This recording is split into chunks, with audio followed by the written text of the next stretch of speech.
Assalamu alaikum everyone.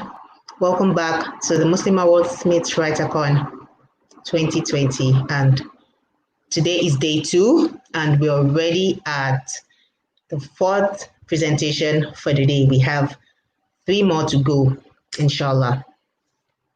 So our next speaker is a poet. Her name is Sabiqah Bello. Sabiqah Bello is a teenage writer, a spoken word artist, and a certified youth trainer. She has performed poetry at major conferences around Nigeria and internationally, including events organized by the African Union, the Shehu Musa Yaradua Foundation, the Swedish Embassy, and the Young African Leaders Initiative, among other organizations and societies. She has also won a number of poetry slams and awards for her creative works. She has made several TV appearances, facilitated youth trainings, and been a panelist on discussions around art, women, youth, and social empowerment. She is a key member of some literary societies in Nigeria and is the co-founder of Gifts of Guidance, a growing gift startup in Nigeria. So that was just a short, quick bio of our speaker, Sabiqah Bello, and she's going to be facilitating the topic, spoken word poetry, the pen, the paper, and the stage. So I'm just going to pass the baton to her now.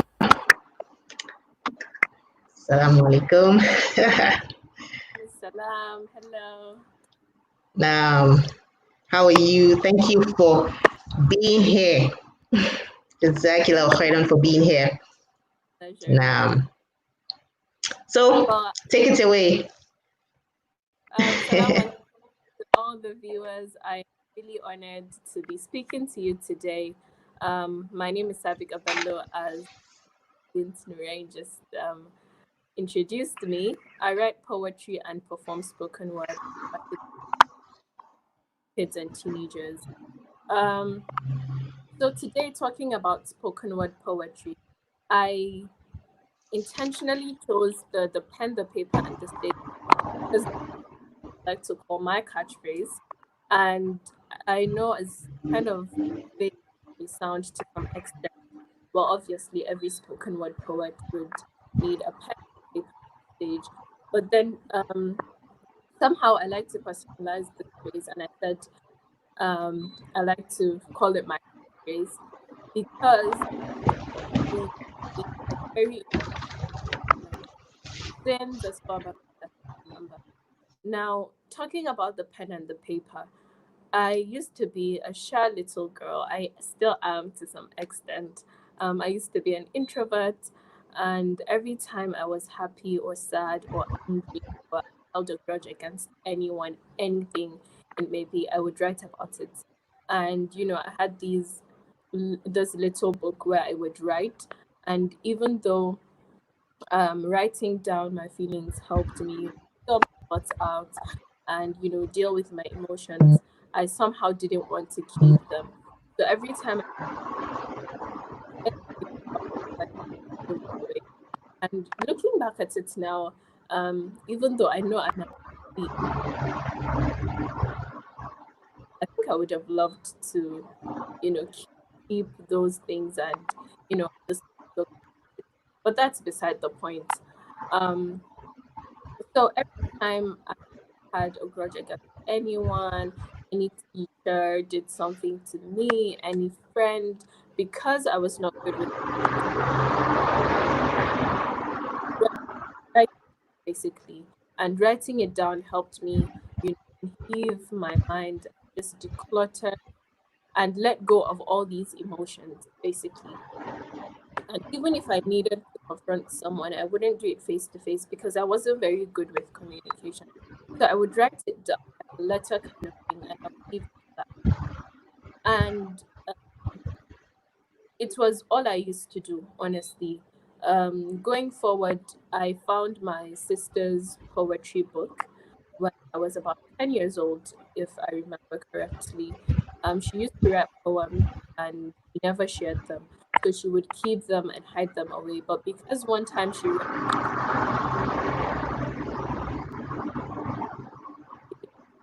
I would sneak around and go find the book, buy some time, read the poems.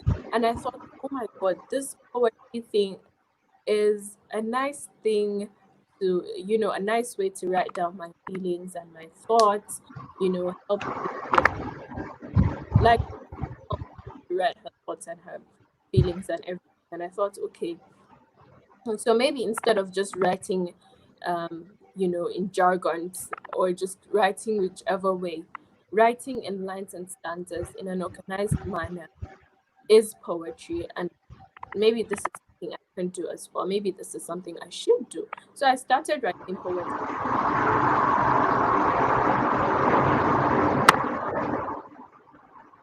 about the rhymes, figures, speech, nothing. I new to writing lines and stanzas, and that was exactly what.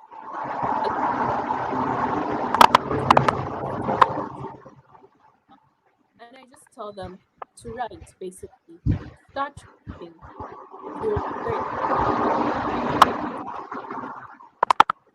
One thing was, I was a science student when I was in secondary school, and so I never offered lecture. I learned poetry outside the classroom. I didn't read down in class to take literature and know about these things. But because I kind of had a knack for it and it rather naturally to me, that was why I thought to learn more about it. That was why I actually learned this is what I'm doing now. So the stage, talking about the stage, I used to be in the stage since almost as far back as I can remember, since in like school, when there would be the speech and prize giving day and kids would be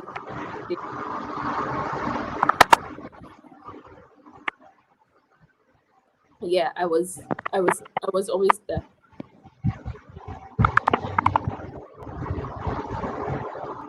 I think there's a little Yes. With the audio, it's breaking up. is it better now? It is. It is better now. Okay. So with the stage,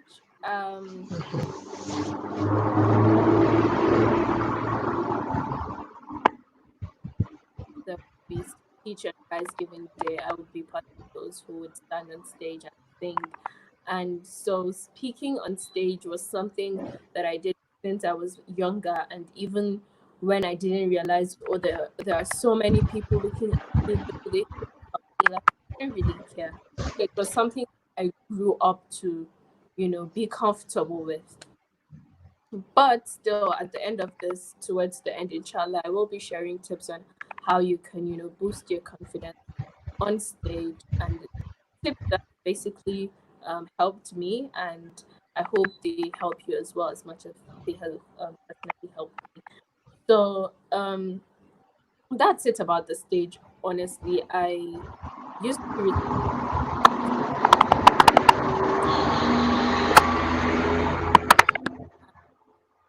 they were not my poems. I never shared my poems when I started writing them because I thought they were personal and they were not really good enough. Um, Now, enough with the stories. I just wanted to give a backstory about the song. You may ask what poetry is. Now, I like to say poetry is simply a poetic performance, simply poetry that is meant to be recited out loud, poetry that is meant to send out a message to a particular audience, wordplay, intonation, voice inflections. And I feel like sometimes there is a difference between poetry recitation and spoken word poetry, because you can write a poem and you can recite it simply, but then spoken word poetry has more to do with rhymes and the flow. A lot of times I say, in the writing, the process of, because for me personally, my creative process, my writing process, when I'm writing and it's a spoken word piece, I know it because it's the way it sounds in my head would be the way I would recite it on stage. So spoken word poetry, I believe, starts right from the point you start writing it on paper. The way it sounds in your head. And sometimes I don't like to share my pieces, by spoken word pieces that are, when people ask me why, and I say it's because you're not in my head. you don't know you don't know the process.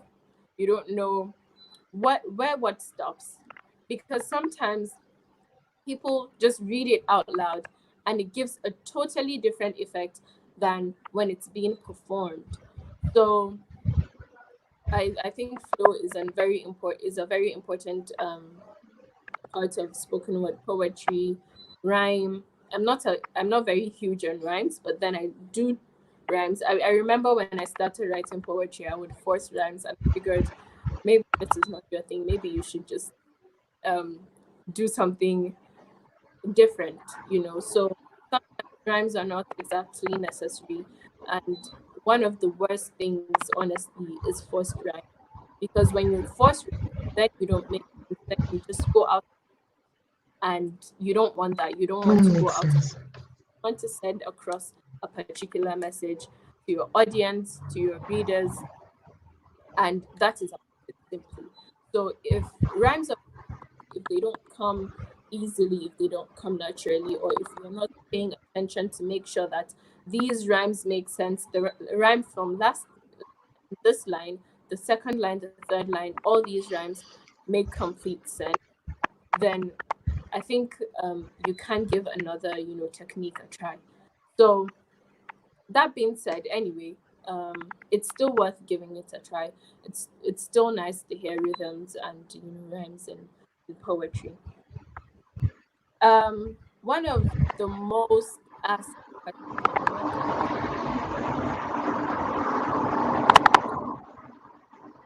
to start spoken word. And to be honest, a lot of times I just say start. Sometimes you don't need the confidence to start. You start because you want to start. Sometimes the confidence is not there.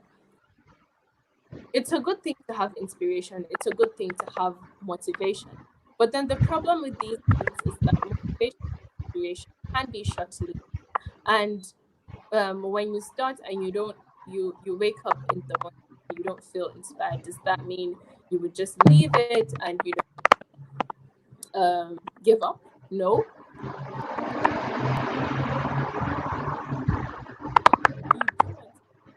You do want to, then that motivation, it's a great thing, I promise. But then, even if that motivation is not there, the only thing that keeps us going is discipline. You must be disciplined. No matter how much you enjoy doing something, there is some point where, especially when you start doing it for other reasons, not just because, oh, writing is important, just relax, just write. But then at some point, when you start doing what you like, for me, people invite me to events, to have these interludes where I come and recite and perform some spoken word poetry. And it becomes known as do whenever I want to do it, because then I have deadlines. Then I must do it to suit the client's needs. So when it gets to that stage, it is not much doing. I promise you, you must be disciplined, and discipline is the only thing will keep you going. And you always remember, you always renew your that this thing is something I enjoy doing. I want to do it for us before anybody else. And that is when, you know, um, you find that no matter what, nothing can break you, no matter what, you will. So having the confidence to start, sometimes waiting for um, that motivation or that inspiration to drop from heaven No, I don't believe it works that way. So even if you don't have enough confidence as you think, even if everything is not perfect, it doesn't have to be perfect. You are not perfect. So nothing has to be perfect. It just the way this person is doing it. You do it not because you're seeking validation, not because you're seeking inspiration from anybody else. You do it because you want to do it, not because you're seeking validation. And I repeat that. You do what you want to do because people are going to, people might appreciate that. You can never tell. And if they are going to appreciate what you're doing, then you might as well just do something you enjoy doing, you know? So I always say that um, sometimes, to be honest, we don't have to wait for confidence. We don't have to wait for validation. Use what you have and start now.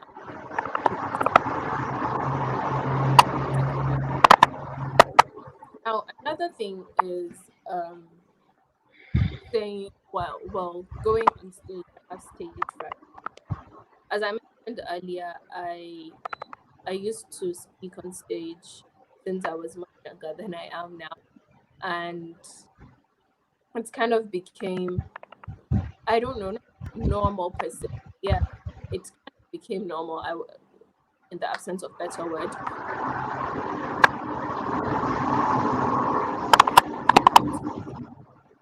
occasion in my school, every time there would be like a TV show, I always participated. But then, so it doesn't mean I don't get stage fright as well. I don't get anxious for stage, and I figured something that makes me is when I'm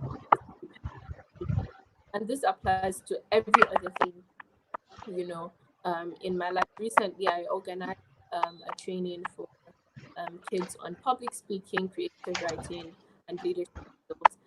And because I had other things going on, I didn't get to prepare, and the time was fast approaching, and I became really anxious. And I was talking to my friend about it, telling her how, well, do you think I should postpone this?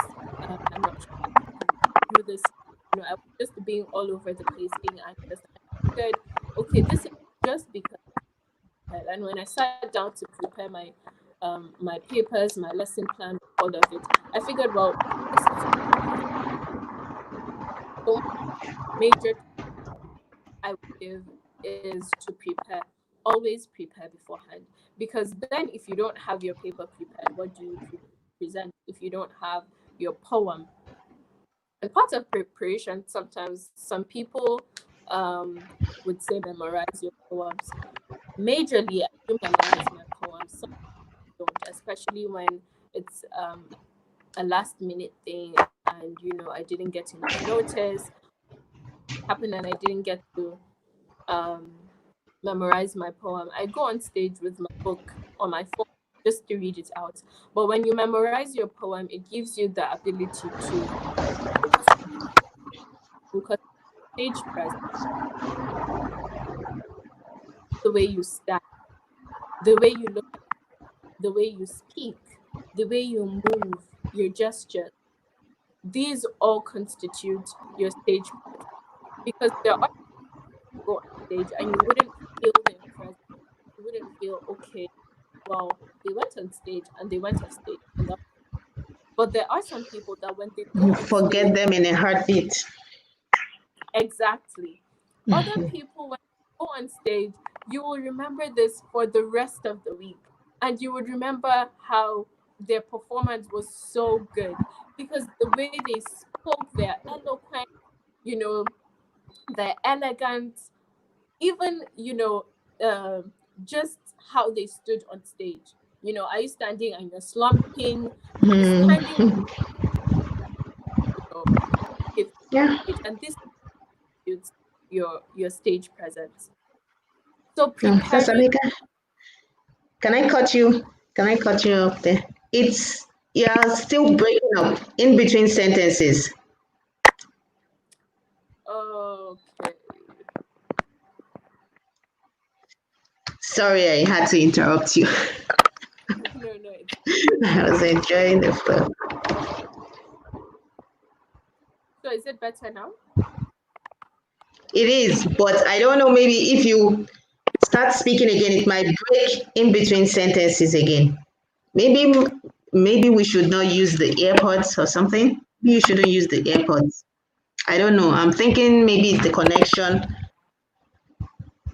Okay. I'll just Okay. Ako man lo ba? Don't just stop. Josh. Uh-huh. well, I Okay. just hope. Let's see. I hope it won't break up again because ah, I hope it will cooperate now. I hope the audio will cooperate now. Yeah, hopefully. Okay. So yeah, I was talking about preparation. Always Hmm. be conscious of, preparing beforehand. If you have a whole month to prepare for a particular event where you're going to perform, start now. Even if the deadline is a month or 2 months ahead, start now, because the more time you have to prepare, the more good your presentation is going to be. Now, that is one thing, and I think I've spoken enough about that. Two is to be satisfied with what you have prepared. Um, if you a poem and you don't like it, I recommend that you don't it affects your, because then you're thinking, this poem is not even good enough, and you don't want to go on stage to perform something that is not. That affects your stage presence. But when you're satisfied with the poem, when you're satisfied with your rhythm, your intonation, everything, okay, I think this poem is good enough for this audience, then it gives you a boost of confidence. But when you're managing, then you're managing as well. And you don't want to do that. You always want to give an excellent performance. So be satisfied with what you have. Always try to edit, write the poem. That is why I say always try to, start beforehand, because then you write something and then you figure, no, this is not what I want. You can write another. And this doesn't mean you should be too hard on yourself, because sometimes really there's nothing like perfect. There's only good. And we are our worst critique. So sometimes you write something and you're being too hard on yourself, and maybe when you give it to someone to read it, they think it's exceptional. I think it's Don't be. good. Is it so? Don't be hard on yourself, but again, be true to yourself. Be true to yourself and say, okay, is this poem actually good? You know. Another thing, third tip, is to practice, practice, practice, practice in front of your friends, family, in front of your camera. Practice which you're comfortable. Just personally, I like to practice in alone, maybe in front of the camera. I don't like it when people that are close to me are around. For whatever reason, Yes. I'm more comfortable on so many people. But then when I'm in front of my family or my friends, sometimes, not all, I just want to do it first alone. So if you want to do it alone first, go ahead. But if you want to get feedback, which is important, feedback from your family, from your friends, then by all means go out there, perform to them, and get the feedback.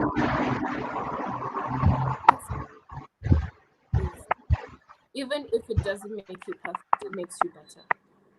And you want to always improve. Don't stop practicing until you get it. Yeah, just right. To dress well, dress in your comfort zone. Um, I like to say, for me personally, my comfort zone would be modest dressings that are loose, And then I like to wear heels.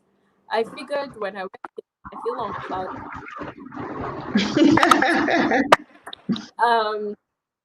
When I wear heels, it just gives me a boost of confidence. I love wearing heels, to be honest. I like flats. Flats are comfortable, but then I try to find the most comfortable heels because then I go on stage, I move around, slowly here and there, and that's about it. So wear something you're comfortable in, something not too tight that would make you uncomfortable. If you are a person that would wear gowns, I wouldn't recommend maybe just the first time you're going on stage and you wear pants or you wear skirts and then comfortable and then you're trying to adjust or something. Figure out what your dress style is, what your comfort zone is in the sense of dressing, and when you're confident in something, you're comfortable in something. Some people are very sensitive to color. They don't like to wear colors that are too bright colors. Some people like to wear something that is a bit bright because because for whatever reason. So wear something you're confident in, and I promise you that would also, boost your confidence as Boost well. your confidence, yes. Now, the fifth and final tip is to focus on yourself. Focus on only think about yourself and your presentation. Your thoughts should be around those things and not around what is Amaka thinking about me? What is about me? That man in the back, he looks like distracted. Maybe Looks my like face he's is not judging me. Looks like he knows I took this stuff. there. That is not concentrating. That one is a bit distracted. Is it that my poem is not as engaging? I promise you, not everyone is interested in poetry. Maybe it's not about you, it's about that person. They might have an important call that they need to pick, and that is why they're distracted. You don't know, so don't even think about, okay, my poem is not engaging enough and that is why they're distracted. No, it is not about you, it is about them and whatever thing that distracts them. So if you keep this person is judging me, that person thinks that person is doing that, then you get too confused and your thoughts are all over the place and you might end up even forgetting your lines. Forgetting. So just do you, whatever it is. Shut your mind to the thoughts of what are people going to think, because people are going to think something, whatever it is that they're going to think. It's either they think it's good or it's bad or whatever it is. People are going to think about something about your performance, and it is left to them to think about it, not you. Your own work, your own job is to deliver the great. Whatever it is they're going to, it is their job to think about it. It depends on what you think about yourself, what you think about your performance, your stage presence, as I said, very important. The impact you give on your audience, the importance of, because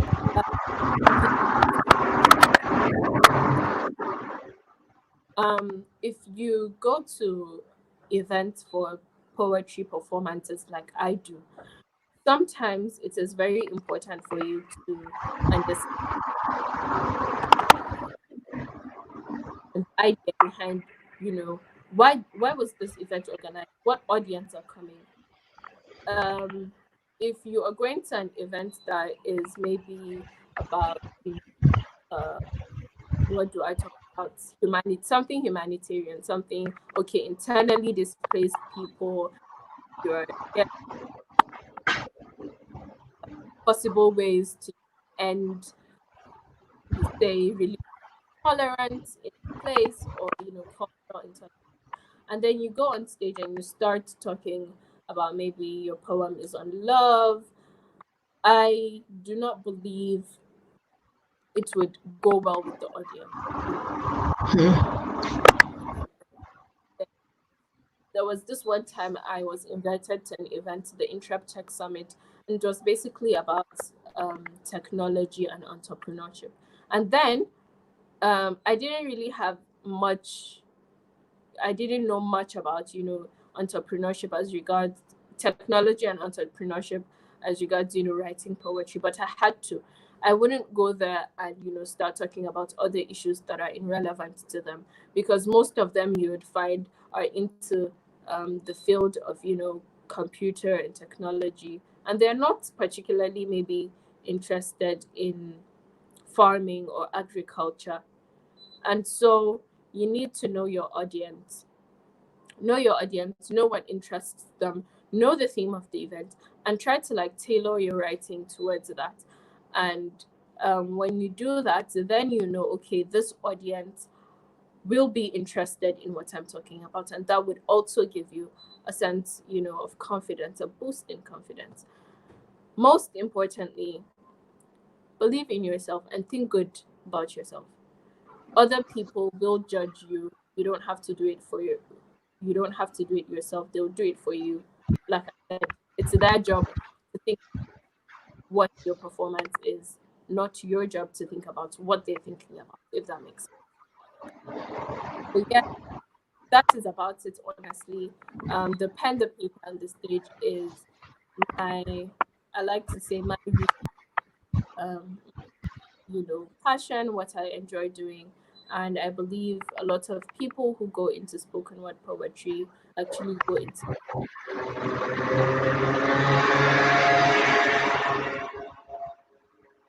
that they find interesting, a way of, a medium of communication.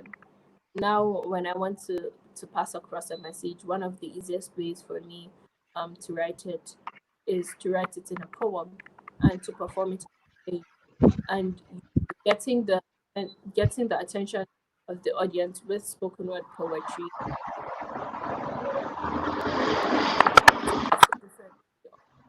passing across a message rather than maybe giving out a speech or article. And so just stay true to yourself. Do you, just do you. And yeah, I think that is about it. That is all I'll have to share today. It was such an honor to be part of this, and I'm really happy that I got to share.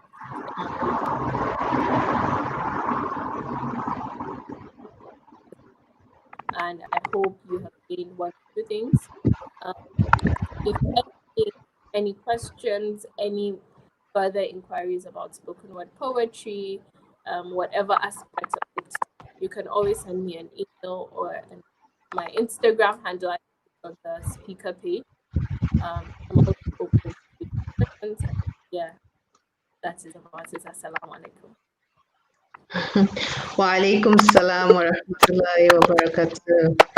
Jazakallahu khairan for the presentation. The honor is all ours. We are the ones who are honored to have you here. Thank you for coming. Honestly, I I used to think, I do still think that poets are on another level of creativity. Poets are on another level of creativity, because for you to you poets and spoken word poets, and whether you write poems or perform spoken word, you think deep. You really dig deep and bring out these, I don't know, all these emotions, all this. You go like, how did this person, dig deep and bring out this soulful, insightful piece that that ignites something in you, that makes you think back. And when we talk about a particular topic, when a normal person talks about a particular topic, and the poet talks about it, they have different perspectives. Different perspectives. And usually the poet's perspective is, deeper and more insightful, more meaningful, more. It's just you're on another level of creativity. Barakallahu feek. Jazakallahu khairan for coming on. you've ignited an interest in poetry in me now. I admire poets and my Jazakallah khairan. Thank you for coming on. Now I can see the comments now. There are some comments here that saying that was quite insightful. Yes, it was. It was insightful and soulful. So if you have any comments for Sabiqah, please drop them in the comments box and we will get to it. And just to end this off, I would like to share a poem, which Okay. I was talking about how I learned poetry outside of the classroom because I never took literature. And I wrote this poem. It is titled Beyond the Classroom. I wrote Okay. it because I was thinking about, all the things that are outside of the class. Sometimes not everything we learn in the class. Sometimes not everything a teacher tells us. Sometimes we need to, step out of our comfort zone, step out of the four corners of the classroom and learn ourselves. And, as they say, experience is the best teacher. I've gained a lot of experience, exposure, and I've learned a lot of things that I wouldn't have learned in a classroom. And it was outside of the classroom. Anyway, this is how it goes. Beyond the classroom, beyond the classroom, the light and the eyes that stared right back. Between my desire to reach out and my fear of divergence, I could almost taste the pain of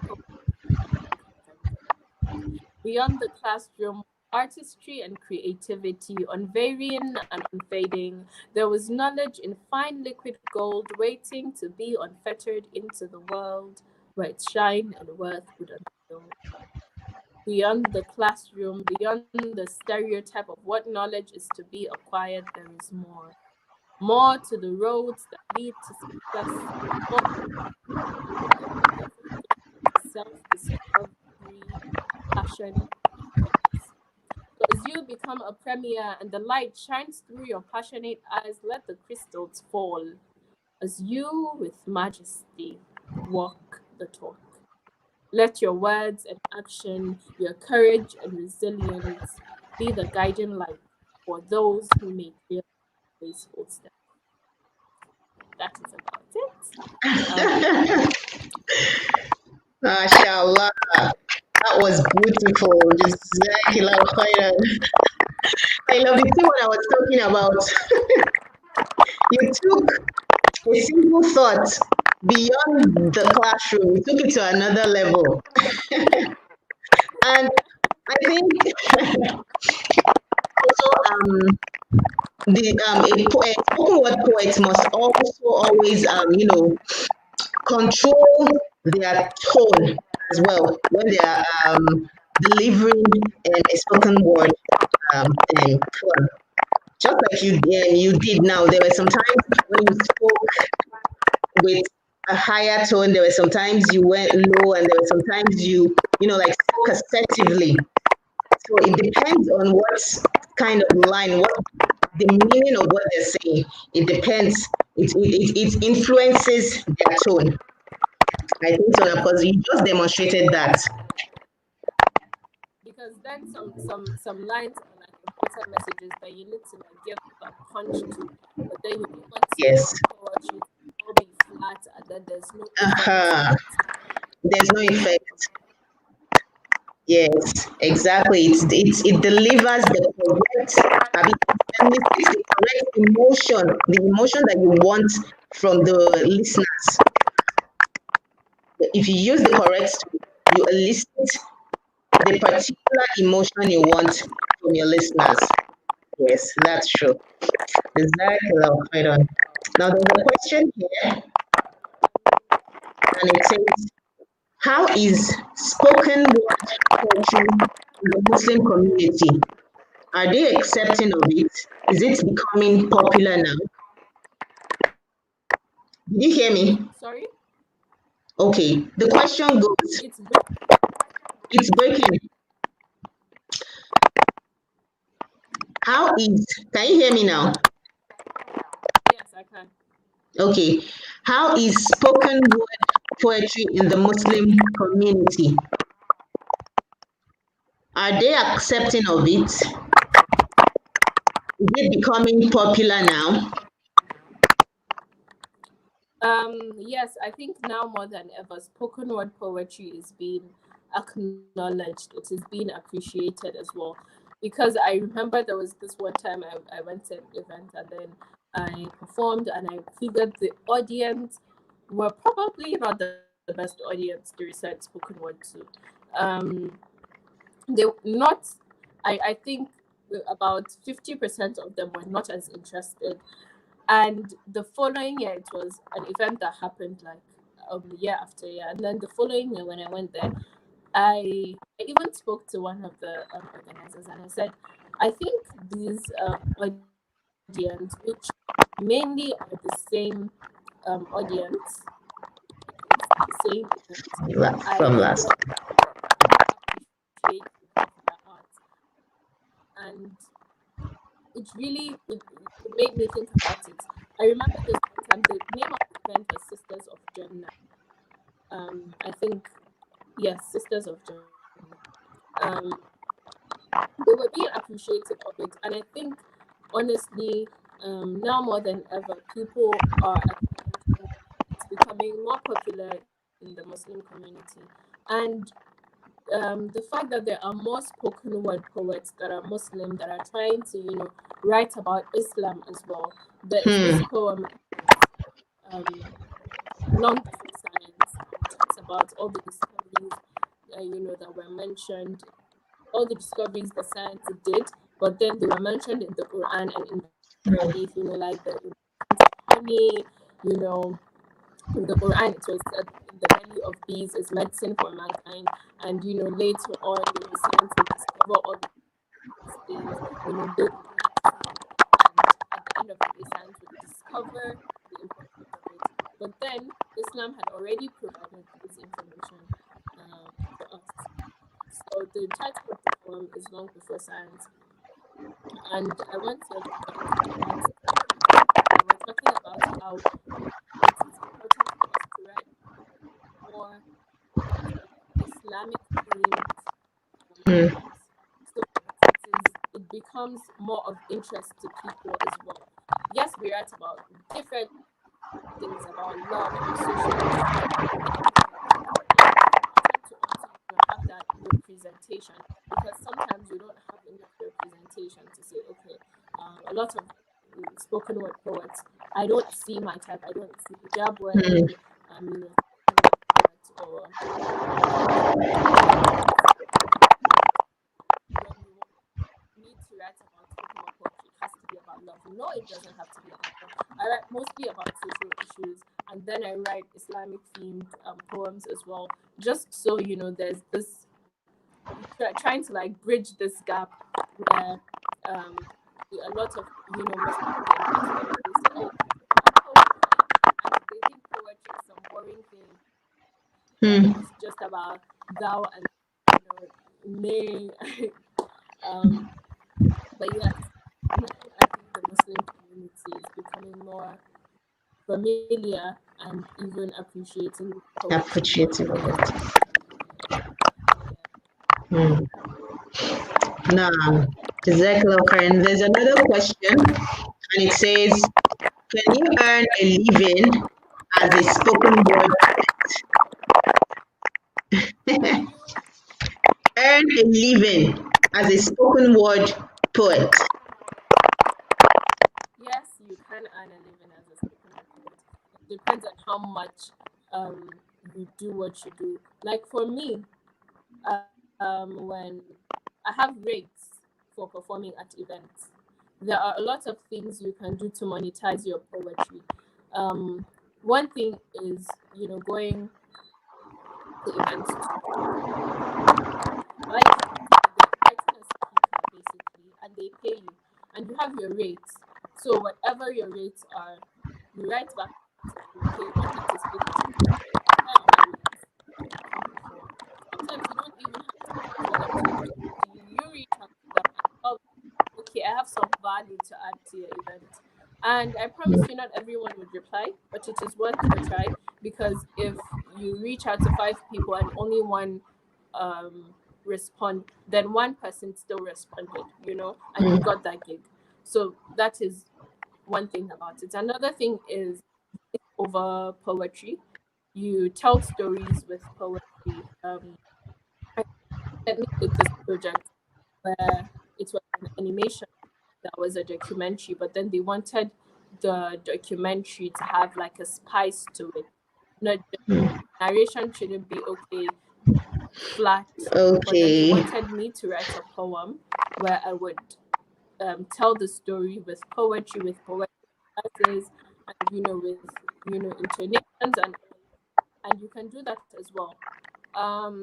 Another way to monetize your poetry would be publishing them on sometimes online. I think there are a couple online platforms that accept poetry. So they want to put out poems on their platforms and they pay you. Another way is to enter for competitions. There are many competitions online where you get to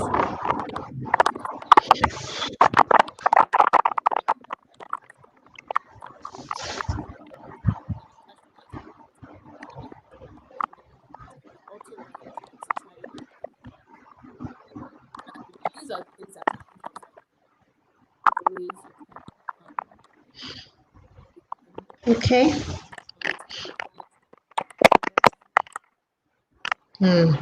Okay. Jazakillah khairan. The questioner, I hope she answered your question.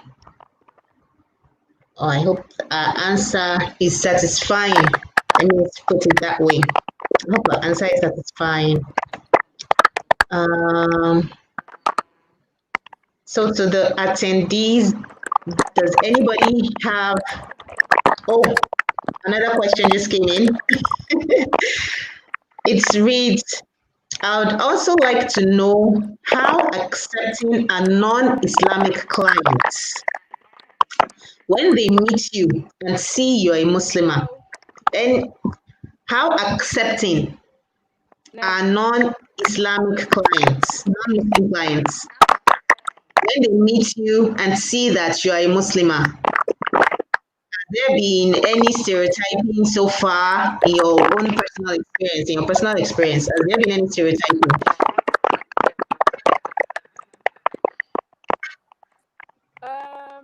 To be honest, in my own personal experience, I don't think so.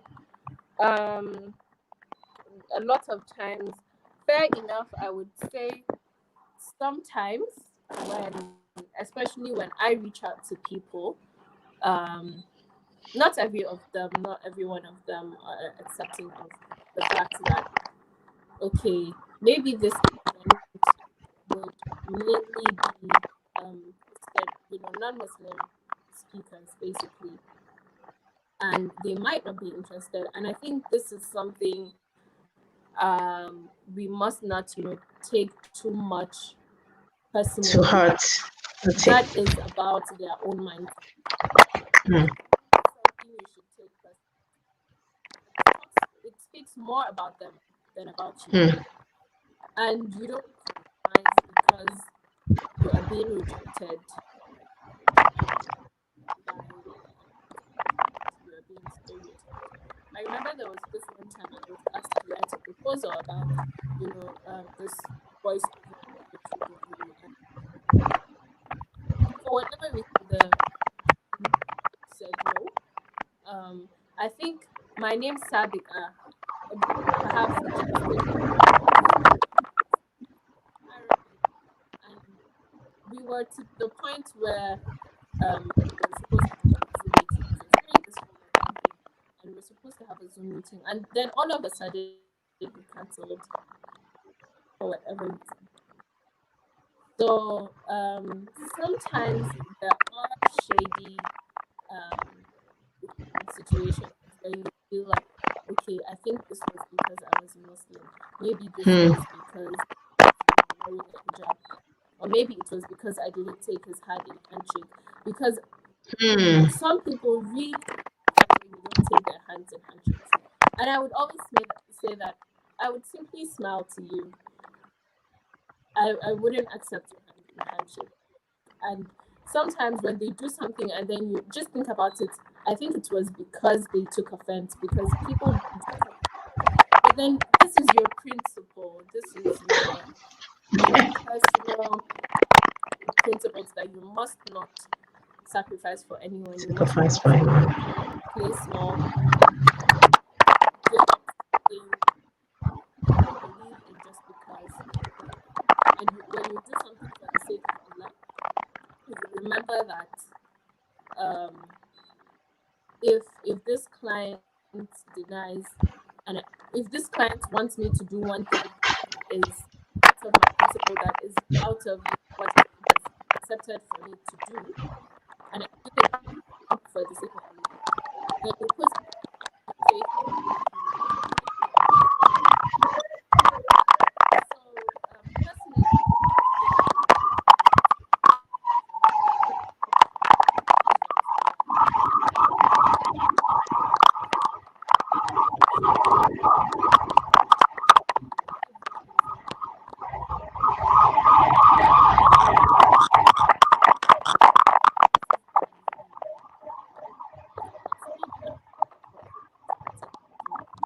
just maybe just because of something as little as a handshake.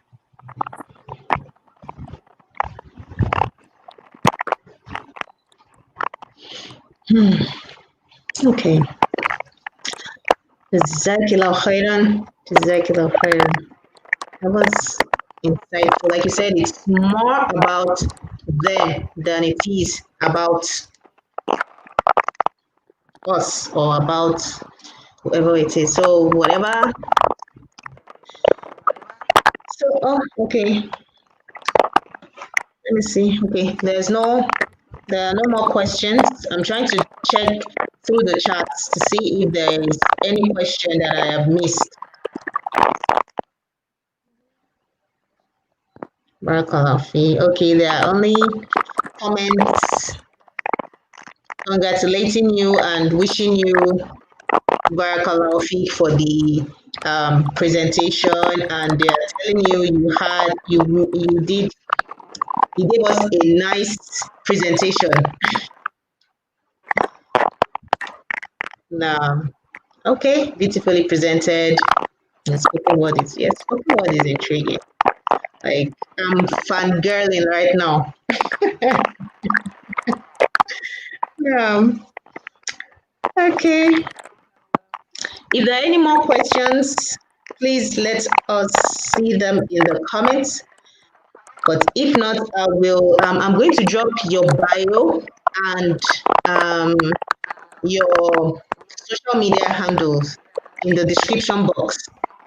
So if anybody has any comments or questions or queries, they will get to you, inshallah.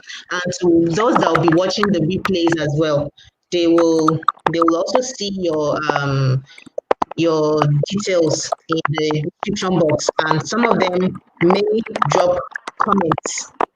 If I get any comments, whether here or via email, I will send them to you, inshallah. Inshallah. So I think there are no more questions. So once again, Jazakallah khairan for coming to speak at the conference. Jazakallah khairan, may Allah reward you. And thank you. And thank you for the poem as well. Thank you for the presentation.